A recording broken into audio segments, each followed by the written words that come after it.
La vida de Gary. Nadie que aprenda por experiencia propia que cierta elección le brinda paz y alegría, mientras que otra le precipita al caos y al desastre, tiene más necesidad de persuasión. A lo largo de las semanas siguientes, recordé ocasionalmente lo que Artena había dicho sobre el ego. ¿Realmente preferiría matarme antes de que yo acabara con él? Sabía que el curso mismo dice que el ego es capaz de ser desconfiado en el mejor de los casos y cruel en el peor. Ese no era un pensamiento agradable, pero también sabía que el curso dice: no tengas miedo del ego, él depende de tu mente, y tal como lo inventaste creyendo en él, puedes asimismo desvanecerlo dejando de creer en él. De modo que empecé a sentir que Arten no estaba intentando darme miedo, sino simplemente informarme con qué me tenía que enfrentar. ¿Cómo puedo resolver un problema si no sé cuál es? También me pareció interesante que el curso usara la palabra desvanecerlo, porque me estaba dando cuenta de que el universo de tiempo y espacio es un hechizo, un encantamiento gigantesco bajo el que me había puesto a mí mismo. Ahora mi trabajo era disiparlo, renunciando a mi creencia en el ego, un profesor al que había escuchado durante demasiado tiempo. Ahora yo creía en el Espíritu Santo, pero eso no significaba que el ego no me tentaría. Había sido tentado toda mi vida. De hecho, según el curso, el ego me tentaba a considerarme a mí mismo como un cuerpo. Con este fin, como todos los demás, yo había nacido siendo la víctima perfecta.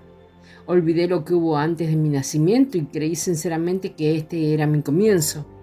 Ahora yo era un efecto de todas mis circunstancias y no su causa. Ahora era un cuerpo que había sido causado por otros cuerpos. De ese modo no era culpa mía.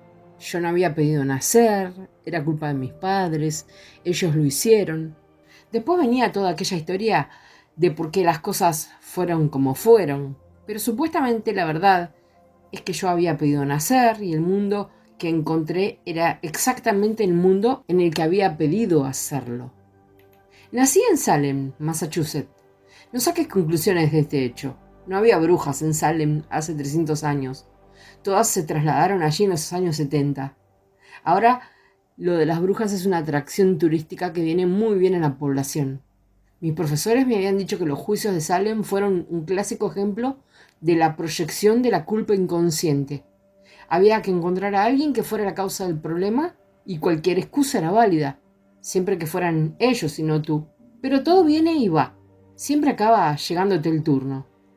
Mi madre era virgen, simplemente no lo llevaba a rajatabla. De acuerdo, no era virgen. Por supuesto, la madre de Jota tampoco era una virgen. Pero es una bonita historia. Fui prematuro, nacido 2 meses antes de la fecha señalada. Pesaba menos de 1,5 kilos y los médicos no esperaban que sobreviviera. En aquel tiempo los bebés tan pequeños no solían hacerlo. Me pusieron en una incubadora y me dejaron en una esquina, como diciendo: buena suerte, niño. Y así fueron las cosas durante un tiempo. Las madres no se vinculaban inmediatamente con el bebé como hacen actualmente. Fue perfecto. Tenía todas las excusas del mundo para estar jodido. Nací con escoliosis, una curvatura muy notable en la columna, pero no lo averigüé hasta que tenía 31 años de edad. No teníamos dinero. En la década de los 50 la gente que no tenía dinero ni seguro de salud no recibía tratamientos médicos, y es agradable ver cómo algunas cosas no cambian. Mirando atrás, puedo ver que la escoliosis me dejó sin energía. Cuando tenía la columna mal formada como yo la tenía entonces, la energía no puede circular.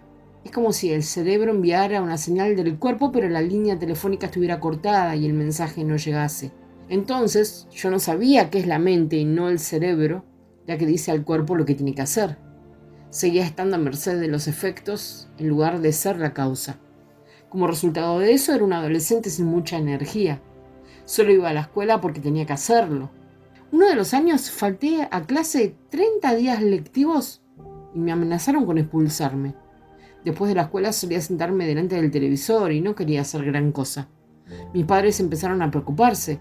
Todos mis amigos estaban buscando trabajo, saliendo con chicas y pasándolo bien, mientras yo me quedaba sentado allí, sin ningún deseo ni ambición.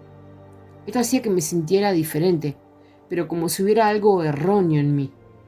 Este es exactamente el camino del ego. ¿Qué es la culpa sino el sentimiento de que hay algo erróneo en ti? Estoy seguro de que me sentía deprimido, pero la gente no prestaba atención a la depresión en los años 60. Ahora todo el mundo está deprimido y todo el país toma medicamentos para remediarlo. Pero entonces era como si me dijeran, ¿deprimido?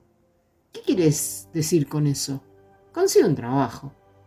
Por fortuna para mí, vino a los Estados Unidos un grupo inglés llamado los Beatles. Recuerdo que un día iba caminando por Beverly, Massachusetts, la ciudad donde vivía la mayor parte de la primera mitad de mi vida, que está justo al norte de Salem, en la costa. Entré en una tienda llamada High Music, donde ponían discos para que la gente pudiera escucharlos y decir si quería comprarlos o no. Alguien pidió al dueño que pusiera un disco de aquel nuevo grupo que estaba teniendo tanta publicidad y que iba a salir en el programa televisivo de Sullivan Show.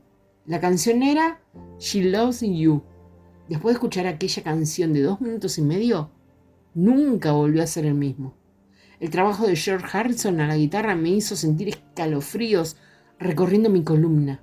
Y eso fue genial, porque yo nunca sentía nada en la columna. En ese momento supe exactamente lo que quería hacer. Sería guitarrista. Y me convertí en guitarrista. No tuve que hacer un gran esfuerzo para encajar esa idea en mi vida. Mi padre, Rolly, tocaba la guitarra y mi tío Doug era uno de los mejores profesores de guitarra de Nueva Inglaterra. Había tocado en la radio nacional antes de la televisión, cuando la radio era el medio más importante. Si hubiera querido viajar, podría haber hecho una gran carrera como guitarrista. Y lo mismo era cierto para mi padre, que además cantaba muy bien. Ambos formaban parte de un grupo de los años 40, The Moonlight Surrenders, pero decidieron no viajar por motivos familiares. Acabaron ganándose la vida lo mejor que pudieron en la zona de Nueva Inglaterra, tocando juntos en varias bandas y también como solistas. Mi futuro tío fue quien presentó a mis padres. Ambos eran almas amables, del signo de Piscis, y empezaron a salir inmediatamente. Yo también nací bajo el signo de Piscis. Mi madre Luis y mi abuelo también eran músicos, pero hasta que escuché a los Beatles, yo no había sentido el deseo de serlo también. George Harrison, que Dios le bendiga, fue mi primer falso ídolo. Le tomé como modelo para tocar la guitarra, aunque aprendí las bases con mi tío Du. No llegué a ser un gran guitarrista. Hace falta mucha determinación, energía y ambición para ser grande en cualquier cosa, sea cual sea. El talento natural no es suficiente. Hace falta trabajo para desarrollarlo. Pero sí que llegué a ser un buen guitarrista. Tenía suficiente habilidad musical que había heredado y suficiente gusto para hacer que mi instrumento sonara bien. Finalmente conseguí el éxito en mi profesión. Cuando me llegó el momento de graduarme de la escuela secundaria en 1969, me encontré en una situación difícil. No quería ir a la universidad, detestaba la escuela. No podía entender cómo tomaban unos temas tan fascinantes y conseguían hacerlos tan aburridos, pero lo lograban. Tampoco podía soportar los clichés y las dinámicas de pertenecer a un grupo y no a otro. Quería estar afuera de todo aquello. Solo quería tocar la guitarra. Pero había una guerra en Vietnam y allí morían cientos de soldados americanos cada semana, sin contar la cantidad de que eran heridos y quedaban lisiados. No me gustaba la idea de tener que ir a la guerra, pero el reclutamiento era obligatorio. Tampoco quería ir a la universidad, pero si no iba, no me concederían la prórroga y sería calificado 1A, lo que significaba que podía ser reclutado y enviado a Vietnam en cualquier momento. No tenía la suficiente convicción política como para estar dispuesto a huir a Canadá o evitar activamente el reclutamiento de algún otro modo. Mi escoliosis no me salvaría del servicio militar a menos que fuera rico y tuvieras conexiones políticas e influencias. Después de todo, podía caminar. Fui clasificado 1A en marzo de 1970. Por fortuna para mí, un hombre llamado Richard Nixon fue elegido presidente en 1968 y asumió el cargo en 1969. Yo le despreciaba y despreciaba su promesa electoral de que tenía un plan secreto para acabar con la guerra. Cuando asumió su cargo, sin duda, supo guardar un secreto. Me preguntaba cómo la gente de mi país podía ser tan estúpida, pues hizo falta más tiempo para retirar al ejército de Vietnam del que se tardó en ganar la Segunda Guerra Mundial. No obstante, después de jurar el cargo, Nixon me hizo uno de los favores más grandes que nadie me ha hecho nunca. Consiguió que el Congreso adoptara el sistema de reclutamiento por lotería. La cosa funcionaba así. Había unas bolitas con fechas escritas, como las bolas de una lotería. Introducían en el bombo los 365 días o 366 si era un año bisiesto, y el orden en el que salían las bolas determinaba el orden en que serían llamados a fila los reclutos que cumplirían los años ese día. El orden en el que sale la fecha de tu cumpleaños es tu número de reclutamiento. Si la fecha de tu cumpleaños sale dentro del primer tercio, digamos del 1 al 122 más o menos, es casi seguro que serás llamado a filas. Si estás en la pared media, desde el 122 al 244 aproximadamente, la cosa está en el aire. Pero si la fecha de tu cumpleaños es extraída en el último tercio, entre la 244 y la 366, casi no tienes probabilidades de ser reclutado. El 1 de julio de 1970 se realizó el sorteo para mi fecha de nacimiento.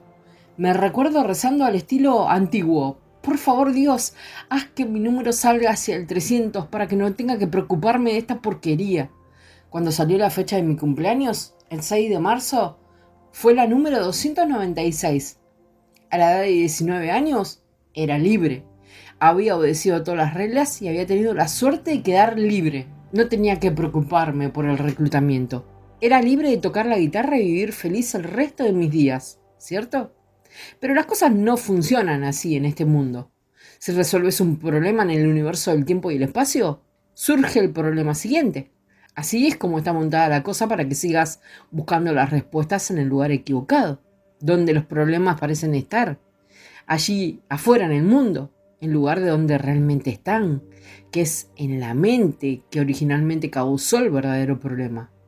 El siguiente que me creé entonces fue que empecé a beber. Y después bebí más. Seguidamente empecé a fumar mucha hierba y eso resume casi todo lo que hice en la década de los 70. Yo sabía que aquello no estaba bien y que estaba arruinando mi vida.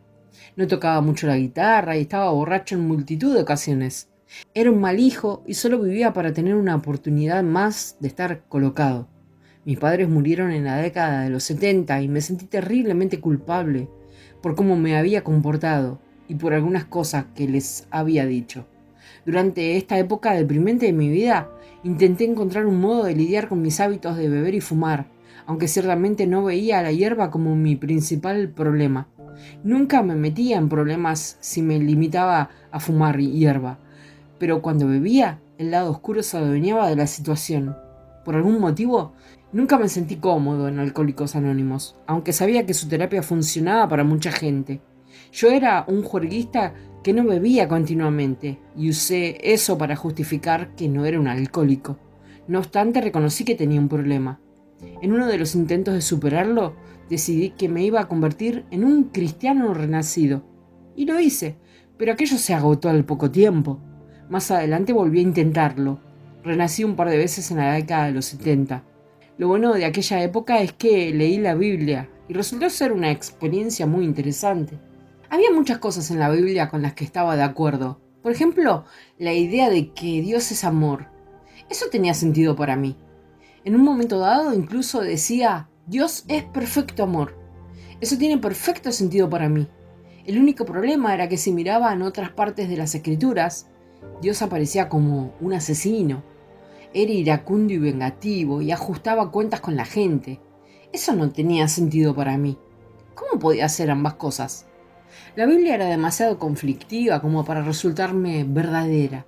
No obstante, cuando leía las partes de las que hablaba Jesús, como el Sermón de la Montaña, que contenía tantos hermosos pasajes sobre el amor y el perdón, aquello sí me parecía verdad. Pero había algo más en la naturaleza de la voz de J que me resultaba familiar. Sentía que le conocía. No podía decirlo con precisión, pero por algún motivo sentía que era mi amigo y que podía hablar con él. No era algo religioso. Nunca he sido religioso. Me gusta bromear diciendo que en invierno soy budista y en verano nudista.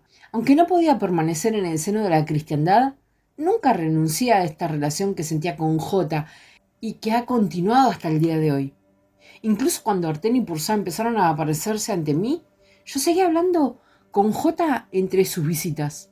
Para mí, él es la manifestación del Espíritu Santo, aunque está claro que Arten y Pursá también lo son. No me di cuenta de por qué sentía una conexión tan cercana con J hasta que Arten y Pursan me lo explicaron al final de su primera serie de apariciones. Después de mi incursión en la religión organizada, que incluyó 2 bautismos, volví a la bebida. Y no sé si la habría dejado nunca de no haber tenido la oportunidad de participar en una experiencia de 2 fines de semana en un entrenamiento llamado EST, que venía a Nueva Inglaterra desde California. El entrenamiento, como lo llamábamos, fue desarrollado por Warner Heard y tomaba material prestado de otras disciplinas tales como el Zen y la cienciología. Era una brillante fusión de ideas metafísicas avanzadas, un conocimiento sofisticado de cómo funciona la mente y una serie de ejercicios destinados a producir una experiencia en los participantes. Hice esta formación en la Ramada Inn, en el este de Boston, en diciembre de 1978. Ese fue el punto de inflexión en mi camino espiritual durante esta vida. Durante la década de los 70 y los 80, yo no pensaba en términos espirituales, pero mirando atrás, puedo ver que el Espíritu Santo estaba trabajando en mi mente en todo momento. Finalmente la formación EST fue vendida y evolucionó tomando otras formas. Uno de los temas clave de este entrenamiento era hacerte responsable de tu vida.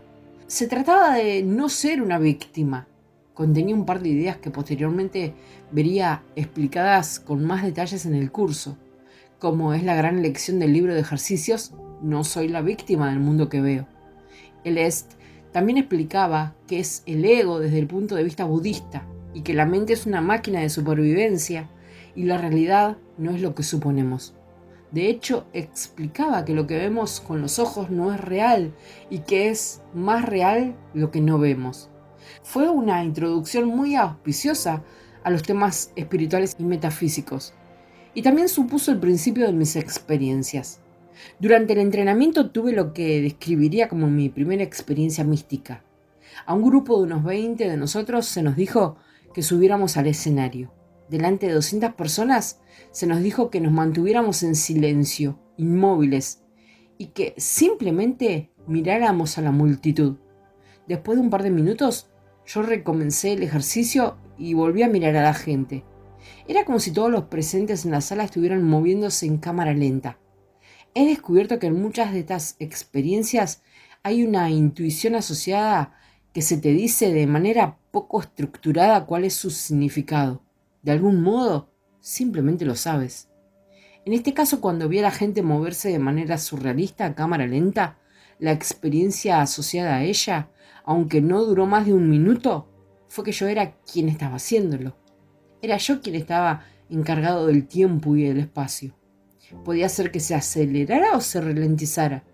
El tiempo no era algo que me estaba siendo hecho a mí, sino algo que yo mismo estaba haciendo. No venía hacia mí, venía desde mí. Esto suponía una inversión de causa y efecto, y solo fue el principio de mi proceso de aprendizaje sobre el tema, por un principio fascinante. También fue la primera de una serie de experiencias místicas, generalmente muy visuales, que aparentemente durarían el resto de mi vida. Como consecuencia de realizar la formación EST y de hacerme responsable de mi vida, algo cambió en mi mente inconscientemente.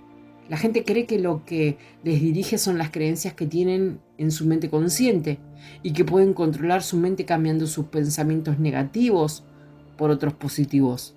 Esto no es cierto cuando contemplas el gran cuadro, la imagen general. El impacto positivo de esa práctica solo será temporal. Lo que realmente nos dirige son nuestras creencias inconscientes, las cosas que no podemos ver.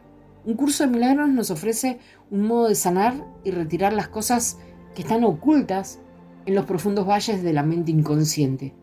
Muy pocos profesores espirituales hacen algo a este nivel. La formación EST, al reconocer la diferencia entre causa y efecto, tuvo un efecto en la mente inconsciente de muchos de los participantes, incluyéndome a mí.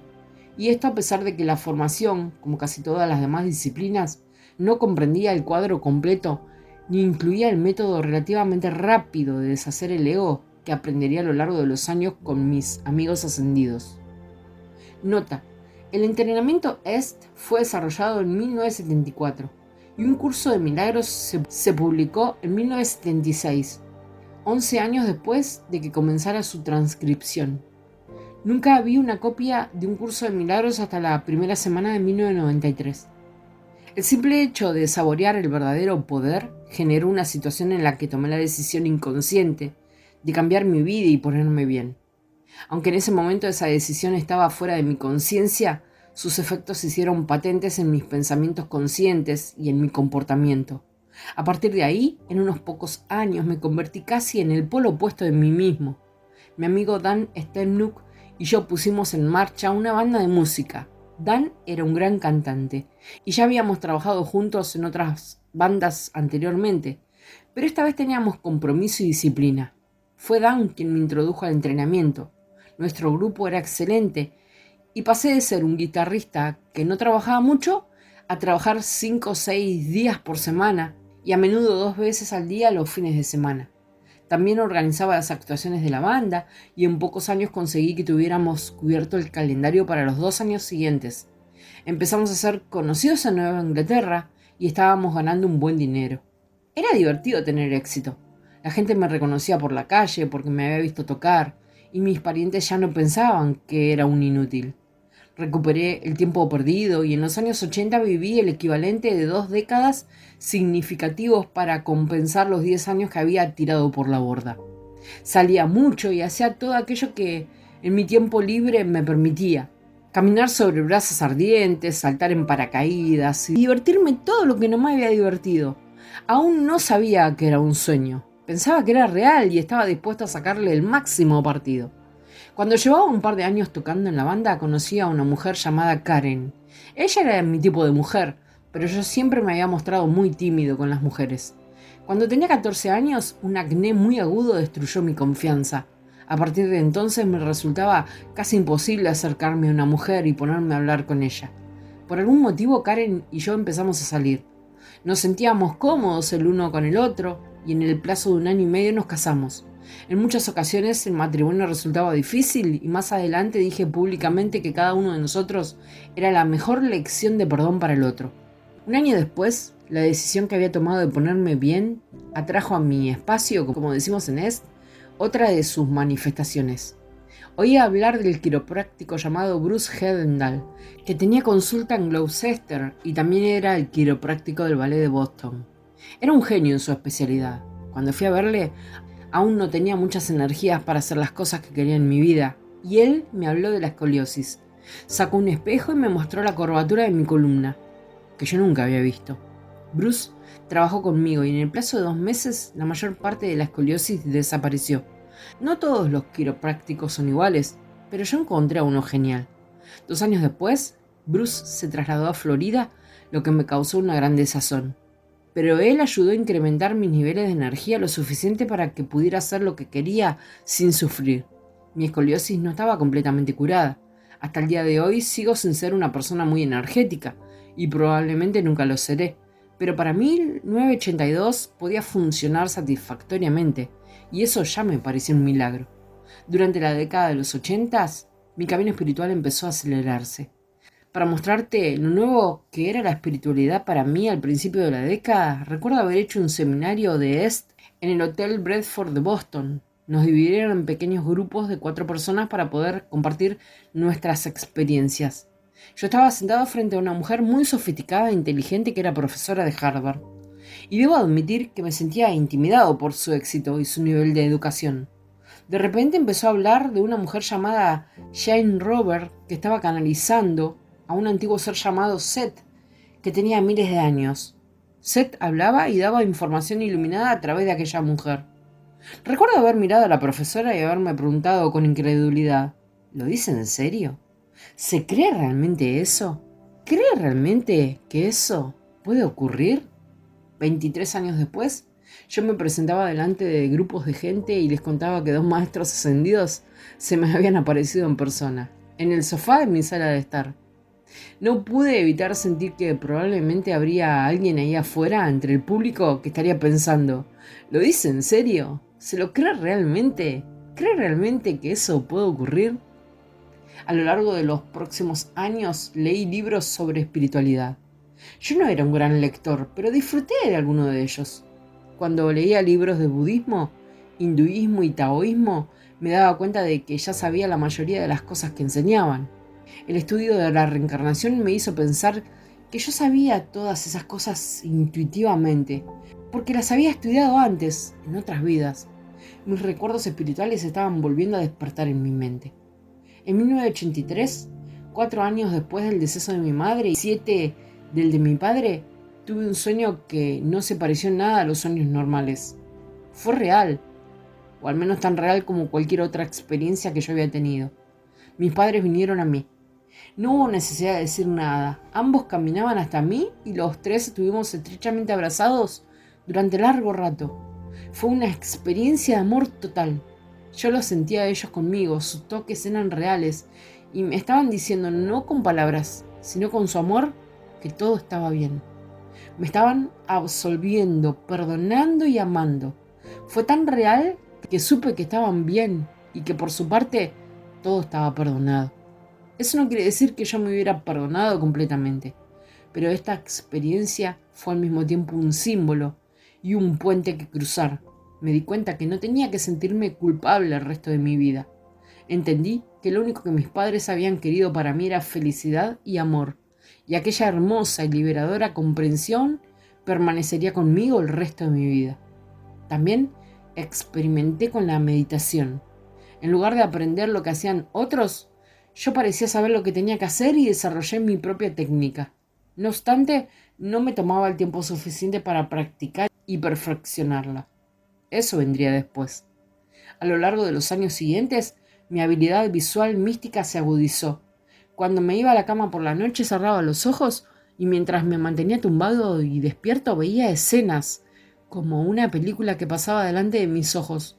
Parecían ser imágenes de vidas pasadas y a menudo tenían sonidos. De vez en cuando establecía una conexión entre una persona que veía en mi película del tercer ojo, que ya era como yo las llamaba, y una persona que conocía en esta vida. Las escenas a menudo eran sorprendentes. Una podía ser de indios americanos cazando, hablando en grupo o caminando a lo largo de un río. Otras eran en un barco o frente a la chimenea de una pequeña casa.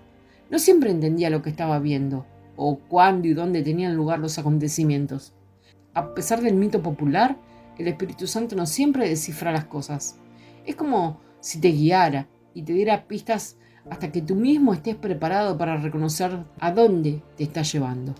Se te muestran piezas del rompecabezas, las que sean mejores para ti en ese momento, y generalmente tú las ensamblas más adelante, cuando estás preparado, poniéndolas exactamente donde tienen que ir. A veces estas experiencias eran emocionantes, y yo quería desarrollar mi vida espiritual. Después de haber estado 7 años en la banda, que se llamaba Hash, y que no ha de ser confundida con otra banda del mismo nombre que existe actualmente, me di cuenta de que en realidad no era feliz, y esta comprensión tuvo un fuerte impacto en mí. En los últimos años había hecho prácticamente todo lo que quería hacer, pero no me sentía satisfecho. Faltaba algo.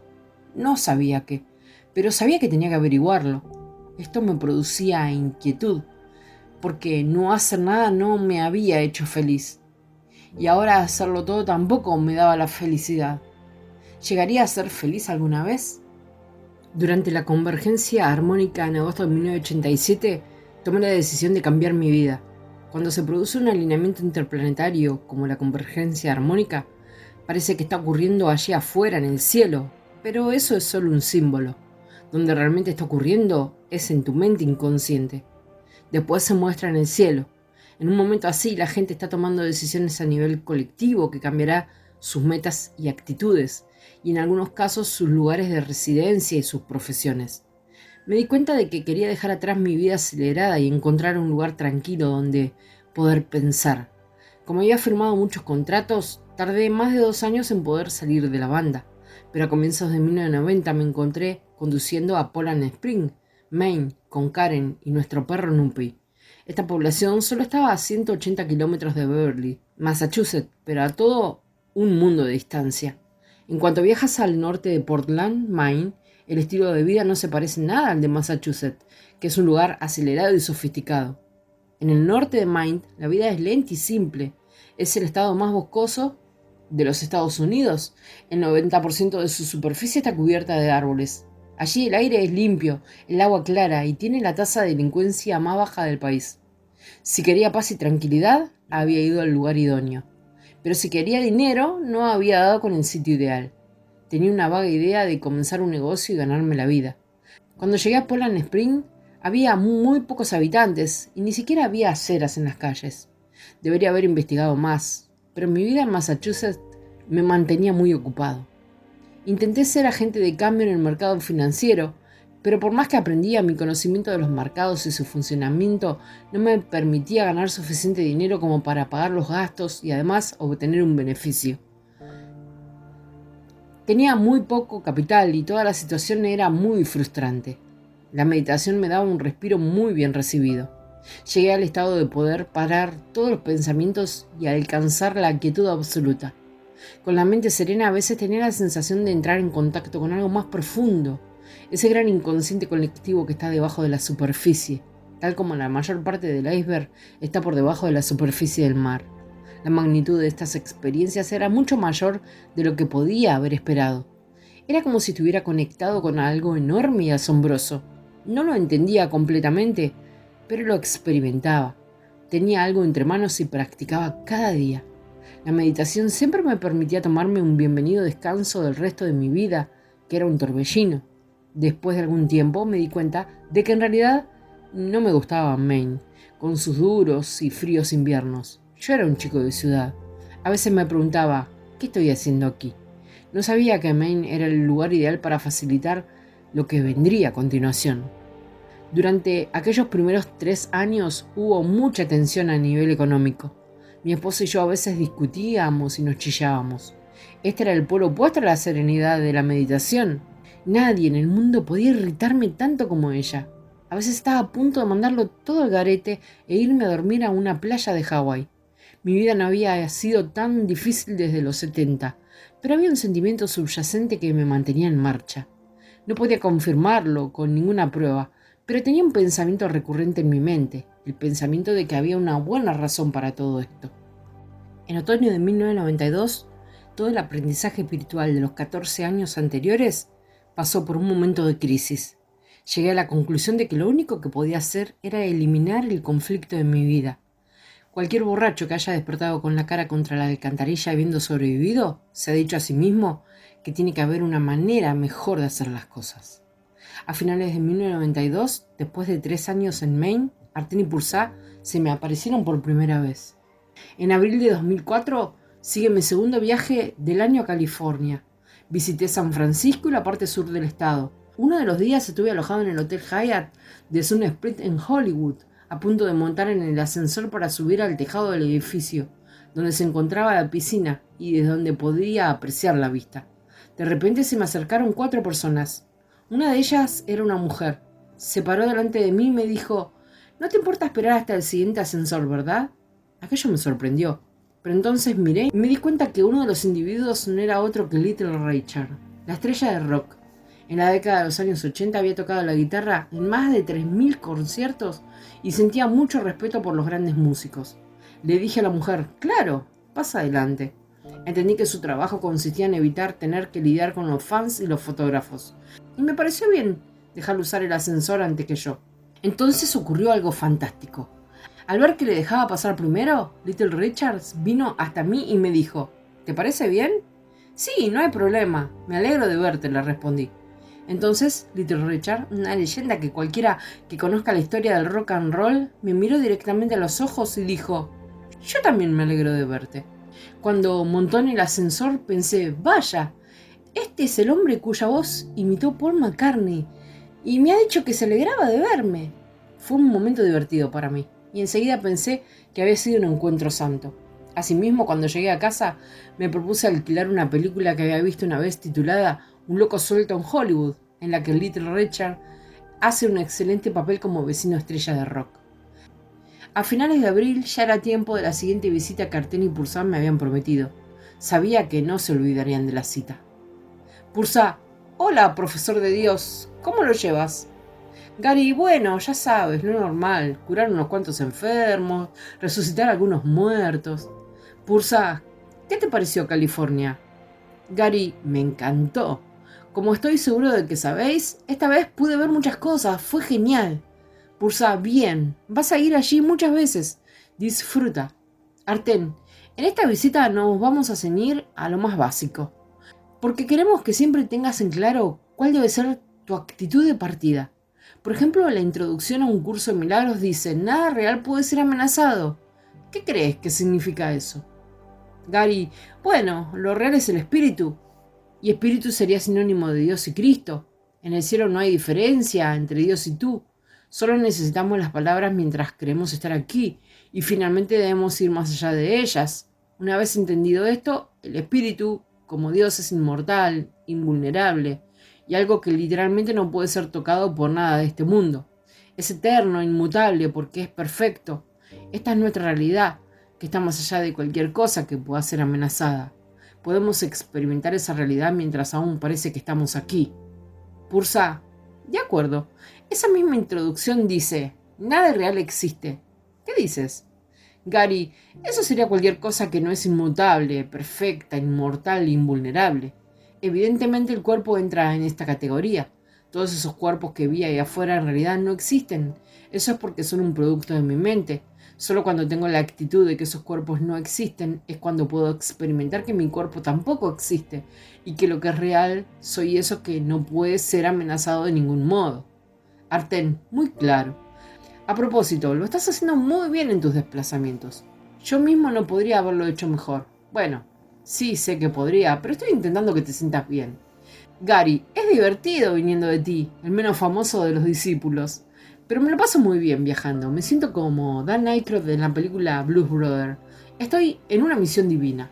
Arten, excelente. Siempre que te acuerdes de no tomártelo demasiado en serio. Pulsa. La siguiente tarea de la introducción del curso es: en esto radica la paz de Dios. Esto se explica por sí mismo. Estamos mencionando la introducción para resaltar el hecho de que cuando hablamos del perdón, estamos hablando de tener elección. La elección es: ¿qué eres tú? ¿Eres algo separado de Dios? ¿Eres un individuo? ¿Estás viviendo realmente en este mundo? ¿Eres mortal? ¿Eres un cuerpo? ¿O eres espíritu? Uno con tu fuente, inmutable y eterno, inmortal y totalmente invulnerable. Si eres lo segundo, entonces no hay nada que perdonar. Solo un cuerpo tiene resentimientos que perdonar, de modo que el perdón es una elección con respecto a lo que quieres creer que eres, al elegir lo que es la otra persona.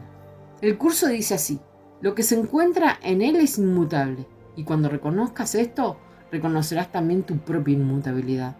La santidad que mora en ti le pertenece a tu hermano, y al verla en él regresa a ti. El ego, la parte de tu mente que quiere ser especial y tener una identidad individual, quiere que veas a los demás como cuerpos separados para que él pueda perpetuarse. Tú no eres el ego, pero mientras veas a tus hermanos y hermanas como cuerpos en lugar de como perfecto espíritu, estás siguiendo su deseo, que quiere que elijas su sistema de pensamiento. Como también dice el curso, ¿tú qué crees que es más fácil ver el cuerpo de tu hermano que su santidad? Asegúrate de que entiendes lo que dio lugar a ese juicio. El ego hizo ese juicio, y ahora el Espíritu Santo está intentando conseguir que la parte de tu mente que eligió el ego vuelva a elegir. Elige de nuevo lo que quieres que él sea, recordando que toda elección que hagas establecerá tu propia identidad tal como la has de ver y como crees que es. Gary, te oigo alto y claro, pero eso es más fácil de decir que hacer. Arten, pocos han llegado al punto de hacerlo conscientemente por medio de la disciplina de una mente entrenada, llegando hasta perdonar la muerte de su cuerpo físico. Por eso Nietzsche dijo: solo hubo un cristiano y murió en la cruz. La clave es el entrenamiento mental. ¿Cuánta gente en el mundo tiene realmente una mente entrenada para pensar las ideas de la mente correcta? Tendrías que conocer a miles de personas para encontrar a una. Gracias al budismo y a la difusión de un curso de milagros, ahora hay más de ellas que en cualquier momento de la historia, pero también hay más gente en general. Esto saca a la luz la importancia de hacer el libro de ejercicios del curso. El propio curso dice que hacer los ejercicios es lo que permite alcanzar su objetivo. La mente está dispuesta a ir tan lejos para evitar lo que el curso dice y retardar su clarificación, que la gente suele leer el texto e interpretarlo generalmente de modo incorrecto. Ignoran las declaraciones definitivas del curso, de las que hablaremos más adelante. y empiezan a fijarse en pequeñeces y a enfocarse en palabras o frases sueltas. Cuando se toma fuera de contexto, parecen sustentar su interpretación. Pero todo lo que el curso dice debe ponerse en el contexto de su enseñanza general, que se muestra inequívocamente en las declaraciones definitivas. Hacer el libro de ejercicios ayuda a los estudiantes a enfocarse en la aplicación de la enseñanza principal del curso, en lugar de ceder a la tentación de ver los árboles en lugar del bosque. Los ejercicios entrenan la mente a pensar siguiendo las líneas de la teoría que se expone en el texto. Si la gente lee el texto del curso sin hacer el libro de ejercicios, entonces no han hecho el curso. Es así de simple. El propio curso lo dice. En el manual para maestro, J habla de cuánto tiempo debería pasar el maestro con Dios en estado de serenidad. Y después dice, eso depende del mismo maestro de Dios, que no puede adjudicarse a sí mismo ese título hasta que haya completado el libro de ejercicios, ya que estamos aprendiendo dentro del marco de este curso. Gary, vaya, me había olvidado de eso. Yo hice el libro de ejercicios, pero solo una vez. Eso es suficiente, ¿cierto? Pursa, sí, absolutamente. Hiciste todas las lecciones y no hiciste más de una lección al día.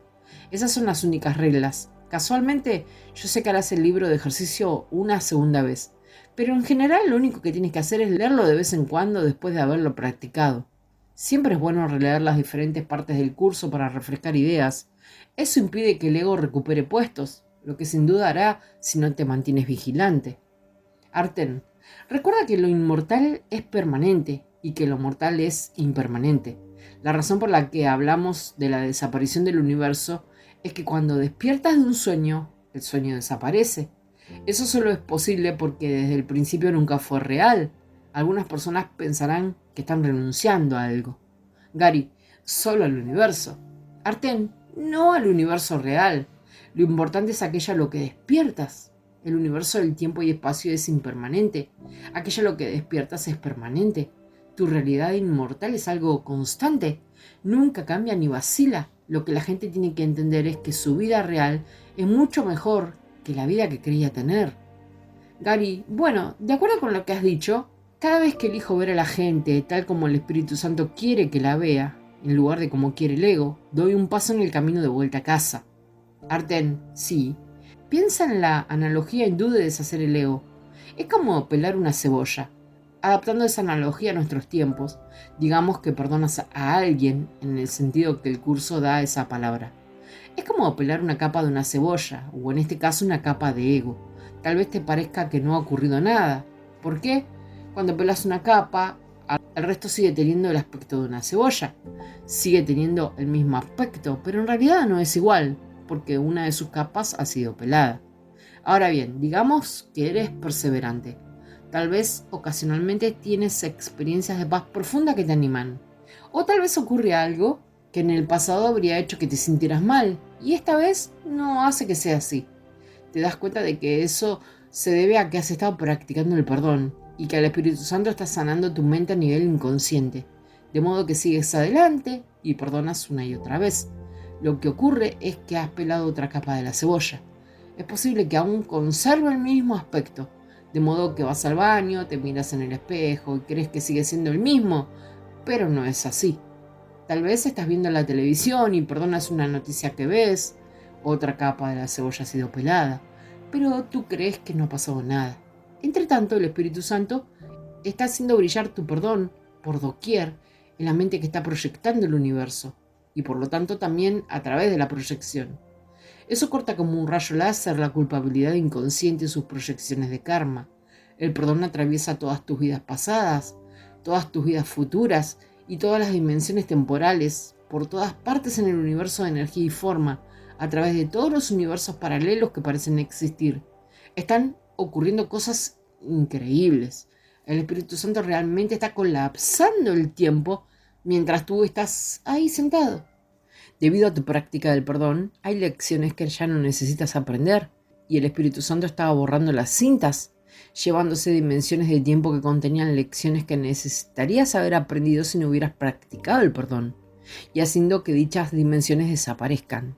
Y como tú no puedes ver todo lo que el Espíritu Santo ve, estás allí sentado, pensando, esto es aburrido, no está ocurriendo nada, Pero está ocurriendo algo sorprendente. Muchas capas de cebolla han sido peladas y tu ego está desapareciendo.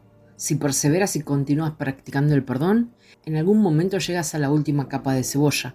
Cuando pelas esa última capa, ya no queda nada. La cebolla ha desaparecido. Y eso es lo que ocurre con el ego. Después de tu última lección de perdón, el ego se va, ha sido deshecho y no queda nada que altere tu experiencia de lo que eres. Ya no tienes la necesidad de reencarnar. Practicando el perdón de la manera que vamos a enseñarte, romperás el ciclo de nacimiento y muerte. Gary, lo cual nos remite a otra parte de la introducción, donde habla de despojar los obstáculos que impiden experimentar la presencia del amor. Pursa, ¿lo has entendido? Eso es exactamente lo que ocurre cuando eliges al Espíritu Santo en lugar del ego. Cada acto de perdón deshace el ego y el Espíritu Santo retira los bloqueos que te impiden tener conciencia de Dios o sentir la presencia del Espíritu. Los bloqueos son esos muros de culpabilidad en la mente que te alejan de la conciencia de lo que realmente eres. Gary, he estado usando la introducción antes de salir a dar mis talleres. Me uno con J y digo, yo soy lo que tú eres, nada real puede ser amenazado. Eso es espíritu, que es lo que realmente soy, nada irreal existe, y eso incluye que todos esos cuerpos, y por lo tanto también al mío. Y si no hay un cuerpo, entonces no tengo nada que defender ni nada de lo que preocuparme. Practico esto constantemente. Pursa, muy bien. También me gusta usar esa sección de la primera parte del curso sobre estar allí para ayudar. Esto invita al Espíritu Santo a encargarse del día y funciona muy bien. Gary, oye, ¿me has estado observando? Pursa, ¿por qué no lo recitas ahora? J se lo dio a Helen poco después de empezar a transcribir el curso, pero en principio estaba pensado para Bill. Por supuesto, en el último término es para todos. Bill tenía que dar una charla a un grupo de psiquiatras de Princeton, y él no era el tipo de personas que normalmente estaba dispuesto a dar una charla. Él se parecía mucho a ti, era muy introvertido, y eso es algo que les ocurre a muchos místicos. Están acostumbrados a entrar dentro de sí y no a estar afuera. De modo que cuando Bill pensó en las palabras de J, se relajó, porque sabía que el Espíritu Santo estaba allí mismo, encargándose de todo. Gary, de acuerdo, es algo así. En realidad es exactamente así. Estoy únicamente para ser útil. Estoy aquí en representación de aquel que me envió. No tengo que preocuparme por lo que debo decir ni por lo que debo hacer, pues aquel que me envió me guiará. Me siento satisfecho de estar donde quiera que él desee, porque sé que él estará allí conmigo. Sanaré a medida que le permita enseñarme a sanar. Arten, de modo que añadamos el tercer modo de estar inspirado. Te unes con el Espíritu Santo. Es así de simple. Al dejarlo que se encargue, quedas absuelto de cualquier responsabilidad y de cualquier culpabilidad. Ahora es su responsabilidad, lo cual también es cierto para tus libros. Por supuesto, cuando más hagas tu trabajo de perdón, más se liberará tu mente de los bloqueos que le impiden oírlo. Y cuanto más practiques uniéndote a Dios en el silencio de la verdadera oración de la que te hemos hablado, más claro estarás para escuchar al Espíritu Santo. Finalmente, hay un tercer método, que es el acto consciente de unirse al Espíritu Santo cuando sea apropiado, para ayudarte a ti mismo a ayudar a otros en cualquier situación que lo requiera. Recuerda también que el Espíritu Santo no siempre se te mostrará como una voz. También puede presentarse en forma de una intuición o de una idea o un sentimiento. Y puedes hablar a través de otra persona a la que estás escuchando y de repente te das cuenta de lo que estás oyendo es una buena idea. El Espíritu puede enseñarte en tus sueños y manifestarse ante ti de muchas maneras. Mantente siempre abierto a que así sea. Gary, sí, creo que estoy abierto a eso. ¿Me equivoco o vosotros mismos habéis aparecido ante mí de la nada? ¿Os recordáis que la primera vez que aparecisteis ante mí? No sabía qué demonios pensar. Pursa, sí, pero sabíamos que estabas preparado para ello. Gary, los dos parecíais tan pacíficos y eso hacía que me sintiera seguro. Y vuestra forma de hablar, bueno, digamos que me quedé prendado. Lo más extraño es lo normal que parecía. Me ponía a hablar con vosotros y me olvidaba de las circunstancias durante 1 minuto o 2 y después de repente pensaba, Señor, esta gente se ha materializado de la nada. Entonces me parecía extraño. Después decíais algo, yo empezaba a hablar otra vez con vosotros y todo volvía a parecer normal. Seguíamos hace un rato y de repente volví a pensar, señor, esta gente se ha materializado de la nada. Era una situación descabellada. Arten, tal vez, pero el hecho de que nos aparezcamos ante ti no es más extraño que el hecho de que tú pienses que estás apareciendo aquí ahora. La aparición de nuestros cuerpos no se produce de la manera a la que tú estás acostumbrado, pero aún así no es más extraña que la aparición de los cuerpos de otras personas. La principal diferencia es que, a diferencia de otros cuerpos que son proyectados como resultado del pensamiento de separación, los nuestros son proyectados por la parte correcta de la mente, donde habita el Espíritu Santo. El propósito de nuestros cuerpos es enseñar, para que tú puedas entender que toda separación es irreal. Eso no significa que el Espíritu Santo esté proyectando estos cuerpos, pero el Espíritu Santo no es un tipo que habla inglés. El amor que está detrás de la voz del Espíritu Santo, pero su forma surge de la parte recta de la mente dividida. Y hablando de la mente recta, vamos a darte 2 procesos de perdón que queremos que practiques. Queremos que te apliques uno de ellos a ti mismo, y deberías usar el otro para practicar con los cuerpos que ves como si estuvieran fuera de ti. En realidad, todos los cuerpos son lo mismo, pero te vamos a dar esta idea para que tengas alguien con quien practicar cuando no haya nadie a tu alrededor. Puedes pensar en ti mismo mientras dices el primero, o tal vez puedes repetirlo mientras te miras al espejo. Ese sería un momento ideal para pronunciar estas palabras. Repite conmigo. Soy espíritu inmortal. Este cuerpo solo es una imagen. No tiene nada que ver con lo que soy. Gary. Soy espíritu inmortal. Este cuerpo solo es una imagen. No tiene nada que ver con lo que soy. De acuerdo, lo intentaré. Arten, bien, eres una persona típica, en el sentido de que tienes tendencia a proyectar tu culpabilidad inconsciente en los demás y pensar que están equivocados. Pero hay ocasiones en las que todo el mundo se culpa a sí mismo. Esta declaración sirve para esas veces. Cuando te estás fustigando, recuerda este proceso mental del perdón. Será especialmente útil para quienes tienen el hábito de culparse a sí mismo. Hay personas que proyectan su culpabilidad inconsciente en su propio cuerpo en lugar de proyectarla en los demás. Esto pone sobre la mesa un tema inquietante. El suicidio es el mayor problema del mundo, y el mundo lo niega completamente. Es el pequeño secreto sucio del ego. Sin duda la gente habla del suicidio, pero no tiene idea de lo extendido que está. Hay más gente que se suicida de la que muere en todas las guerras y en todos los asesinatos del mundo. Para darte un ejemplo, son más los bomberos que se suicidan que los que mueren en los incendios. Nadie quiere hablar de ello. Nadie quiere examinarlo. Si alguien está deprimido, el sistema le suministra medicamentos y nunca examina los motivos. Eso es porque el ego no quiere mirar el tema de la culpabilidad inconsciente, que es la verdadera causa de los suicidios. El ego huye de mirarlo todo lo rápido que puede. En Japón hay grupos de adolescentes que se conocen por internet y salen en camionetas a matarse juntos. Esto también se ha extendido un poco en Europa. Supongo que puedes imaginar cómo reaccionarían los padres de América ante una situación así. Gary, sí. Primero alucinarían, después le darían medicación a más gente. Es asombroso que los americanos no tengan ningún problema con los medicamentos siempre que las personas correctas ganen dinero con ellos.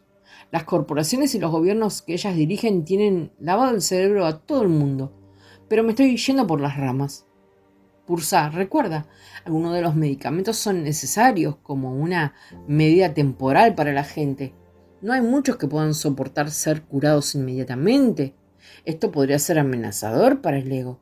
Sintiéndose amenazado, el ego podría volverse loco y encontrar otra manera de hacerle daño. Y tal vez sería todo peor. No olvides que la naturaleza de la dualidad es que tienes bueno y malo.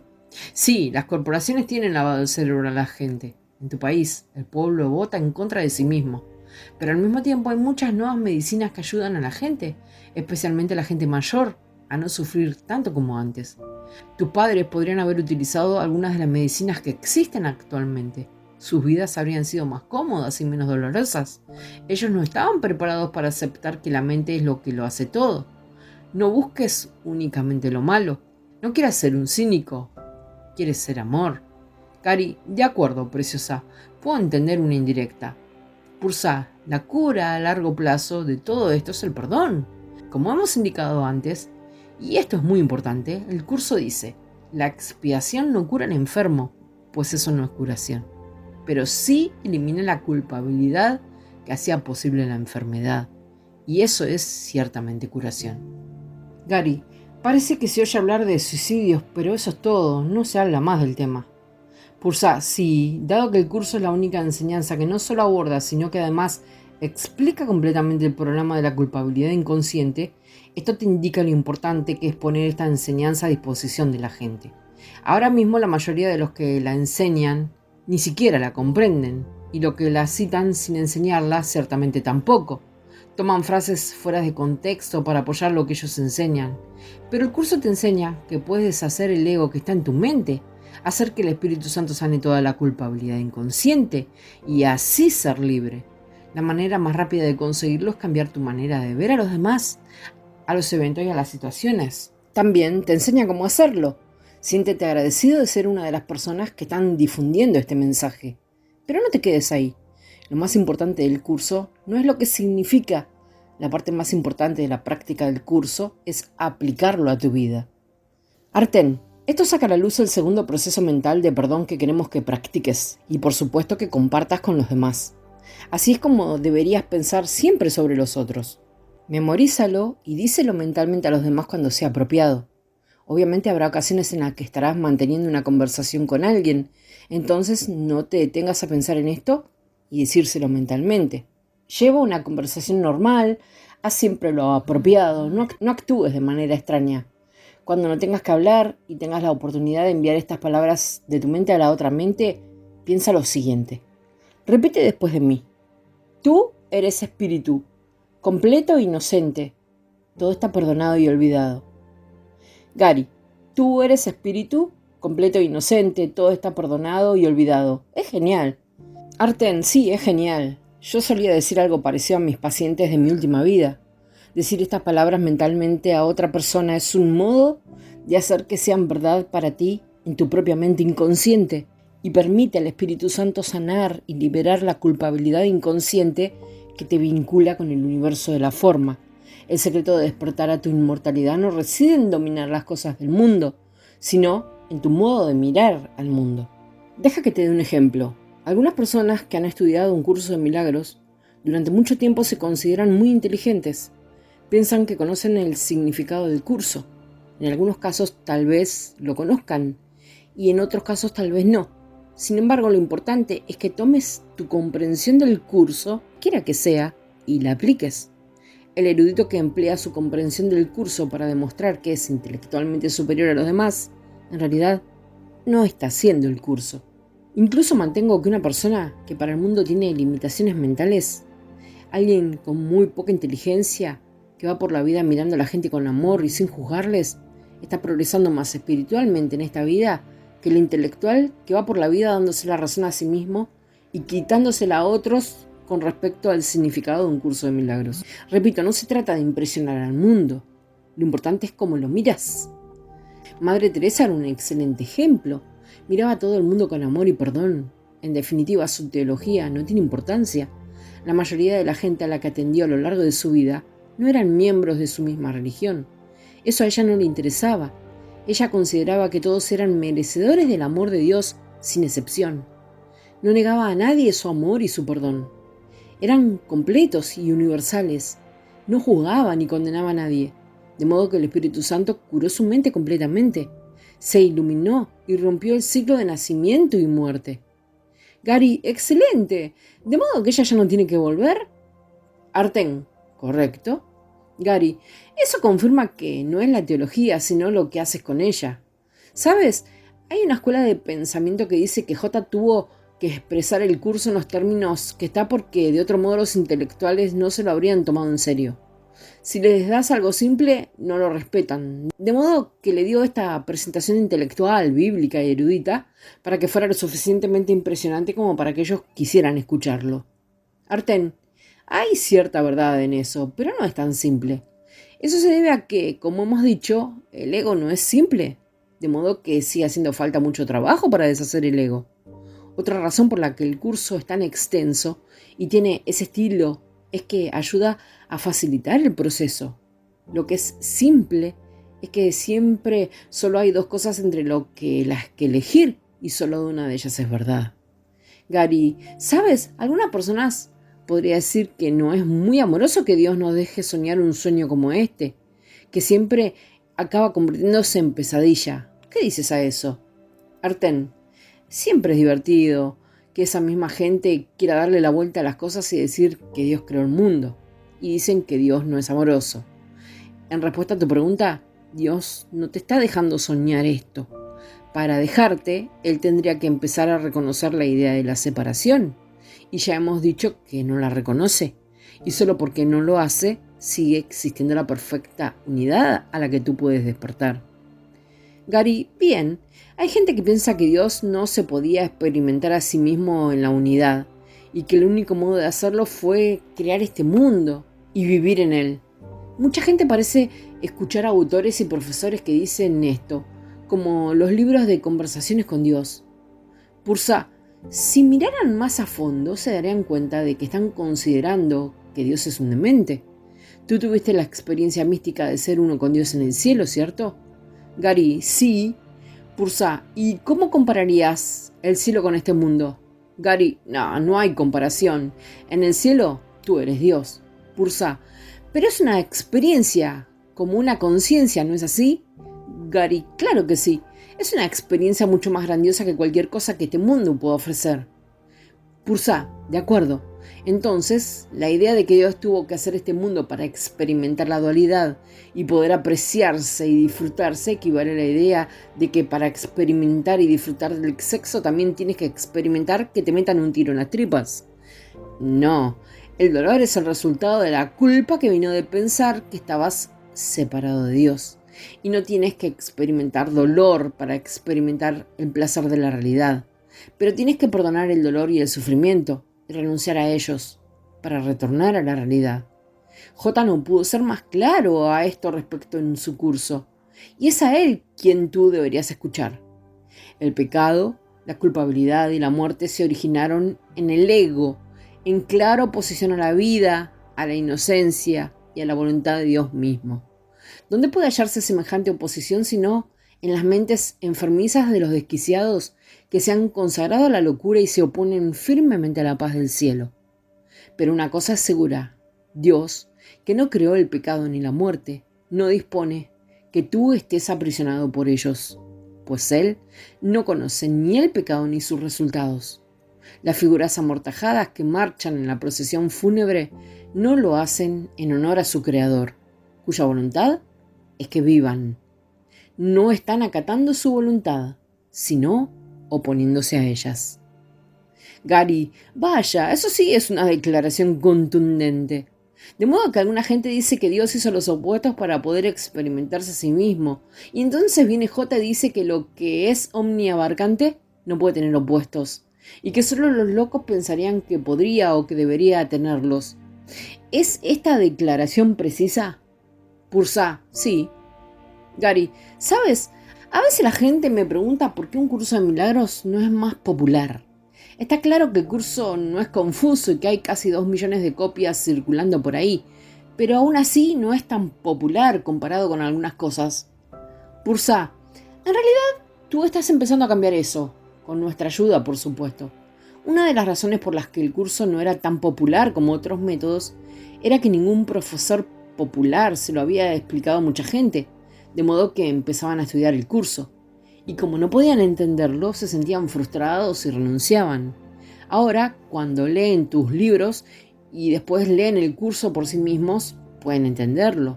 Gary, pero volviendo a lo que estaba diciendo, cuando la gente me pregunta por qué el curso no es más popular, yo digo que teniendo en cuenta lo que dice, es un milagro lo popular que es. Pursa, ese es un buen argumento. Recuerda, nosotros nunca dijimos que el curso sea para todo el mundo. De hecho, no es para todo el mundo. Pero es para mucha gente de la que lo está estudiando ahora. Y cuanto mejor lo entienda la gente, más probable es que se mantenga interesado en él. Y tienes que recordar que esto es solo el comienzo. Siempre es su aplicación lo que lo lleva a la experiencia hacia lo que se dirige el curso. Gary, en eso radica la paz de Dios, ¿cierto? Pursa, ¿lo entiendes? Y esa paz es una experiencia. Gary, precioso. ¿Y debo pensar que nuestra revisión ya ha acabado? Pursa, sí, siempre es útil hacer una revisión. De hecho, en medio de las nuevas ideas que aporta el curso mismo es una revisión constante. Esa cita que he usado hace un par de minutos hace eco al principio de que el curso enseña en la introducción y que tú has mencionado. La idea es que lo que es omniabarcante no puede tener opuestos, pero lo dice de otra manera y a un nivel más profundo. Eso forma parte del método que usa J para deshacer el ego. Gary, de acuerdo, tengo una pregunta. De vez en cuando leo algo sobre esos nazis que se escaparon a Sudamérica y los informes dicen que cuando mueren pueden tener 80 o 90 años. Ahora bien, a lo largo de los últimos 25 años siempre me han dicho que mi manera de pensar determina mi salud. ¿Cómo es que estos tipos llevan casi 100 años? Es decir, ¿qué tipo de pensamientos deben haber tenido la mayor parte de su vida? Arten, entiende esto, Gary. Tus pensamientos determinan tu experiencia de la vida, no lo que ocurre en la vida. Lo que ocurre al nivel de la forma, cuánto tiempo vives, lo rico o pobre que eres, si tienes que afrontar una enfermedad del corazón o un cáncer o cualquier otra cosa, ya fue determinado antes de que pareciera que nacías. En el instante en que elegiste el ego a nivel metafísico, todo lo demás fue un trato cerrado. Por eso la vida aquí no es justa. Y ahora no preguntes porque deberías siquiera molestarte. He dicho que determinas tu experiencia con tus pensamientos y tu experiencia es lo importante. El único verdadero poder que tienes aquí es el de elegir entre el ego y el Espíritu Santo. Durante el proceso, si ocurre que cambies de dimensión temporal por el colapso del tiempo que realiza el Espíritu Santo y por tanto se despliegue otro escenario dentro del guión fijo, debes considerar que eso es un beneficio adicional. No obstante, el curso no trata de esto. Y en cuanto al colapso del tiempo, recuerda que únicamente el Espíritu Santo sabe lo que es mejor para todos. Ponle a cargo del espacio y del tiempo. Pon a cargo a aquel que lo sabe todo. Si estás enfermo y tus síntomas mejoran porque has elegido el perdón, considera que eso también es un beneficio adicional. El verdadero objetivo es el cielo, pero el objetivo a corto plazo es la paz y el final de todo dolor y el sufrimiento. Estás absolutamente dentro de tus medios a aprender a acabar con toda la pena y el sufrimiento, a pesar de cualquier cosa que parezca estar pasando en el mundo, e independientemente de los síntomas que parezcas tener. Esa es la respuesta del Espíritu Santo al guión del ego, caracterizado por la culpabilidad, el dolor, el sufrimiento y la muerte. Gary, de modo que ese nazi habría vivido hasta los 90 de cualquier modo, pero la calidad de su vida y el modo en que experimenta esos 90 años está determinado por sus pensamientos, y eso también vale para su progreso espiritual. ¿Y cuántas vidas tendrá que volver? Arten, exactamente, excelente. Ya ha llegado el momento de irnos. Ten especial cuidado en este próximo viaje que hagas, querido hermano. Verás por qué te digo esto, pero pásatelo bien también. Gary, gracias. Lo hago lo mejor que puedo. Pursa, lo sabemos. Y eso es todo lo que cualquiera puede pedir, Maestro de Dios. Recuerda los 2 procesos del perdón que te hemos dado. Y alguna vez, cuando estés en un largo viaje de avión y estés intentando hacer una siesta y no puedas dormir por las turbulencias o por alguna otra razón, piensa en estas palabras del curso. En el momento en que te tomes un respiro de los caminos de la tierra, se te recordará la imponente verdad que está dentro de ti. Al Hijo de la Vida no se le puede destruir. Es inmortal como su Padre. Lo que Él es no puede ser alterado. Unas 3 semanas después, volvía de un viaje de medio oeste volando hacia Portland, Maine. Oí un golpe muy fuerte en el lado derecho del avión y vi por la ventana lo que pareció ser una llamarada. La azafata corrió pasillo abajo hacia la cabina del piloto. Los que estaban en el avión, unas 60 personas, nos quedamos muy silenciosos, preguntándonos si había ocurrido algo terrible que pudiera impedir funcionar el avión. Yo estaba nervioso. Pensé, maldita sea, justo cuando las cosas empezaban a ir tan bien. Después recordé lo que Pursa me dijo antes de que ella y Arten desaparecieran y repetí las palabras del curso que me habían dado. Pensé en mi naturaleza inmortal y pedí a J que estuviera conmigo y me ayudara a ver esta situación de otra manera. Me sentí mejor inmediatamente, aunque aún no supiera lo que estaba ocurriendo. No tardé mucho en averiguarlo. Después de un minuto, la azafata habló por el altavoz y dijo: «Todo está en orden, amigos. Ha caído un rayo en el avión, pero ya hemos comprobado los aparatos y todo está bien. Todo lo que dije fue gracias, y después tomé una pequeña siesta mientras el piloto hacía la aproximación final a Portland.